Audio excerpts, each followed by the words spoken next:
SSC GD MTS आणि रेल्वेच्या परीक्षांमध्ये मीन मोड मीडियनवर प्रश्न विचारला जातो। अतिशय सोपा असतो, फक्त एक गोष्ट तुम्हाला माहित पाहिजे, त्याचा फॉर्म्युला बघा। आता प्रश्न काय म्हटलेला आहे, एका निरीक्षणामध्ये जर मीन म्हणजे मध्य 22.5 असेल आणि मीडियन 35 असेल तर सूत्राचा वापर करून मोड किती असेल। आता एक गोष्ट लक्षात ठेवा, मोडचा जो फॉर्म्युला आहे, मोड बरोबर, मोडला आपण काय म्हणतो मराठीमध्ये, बहुलक।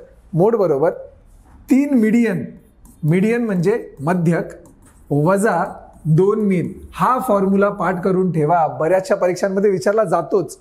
आता मीडियन किती दिलेला आहे बरं, मीडियन दिलेला आहे 35, म्हणजे 3 गुणिले 35 इथे येणार, वजा 2 गुणिले मीन। आता मीन किती दिलेला आहे 22.5, म्हणजेच 2 गुणिले 22.5।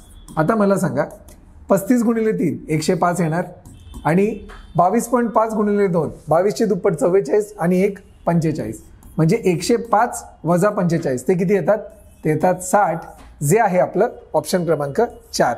बघा किती सिंपल आहे, म्हणजे फॉर्म्युला जर माहित असेल, मोड बरोबर 3 मीडियम वजा 2 मीन, तर कोणताही सांख्यिकी स्टॅटिस्टिक्स वरचा प्रश्न येऊ द्या, तुम्हाला तो येणारच। व्हिडिओ आवडल्यास नक्की लाईक करा।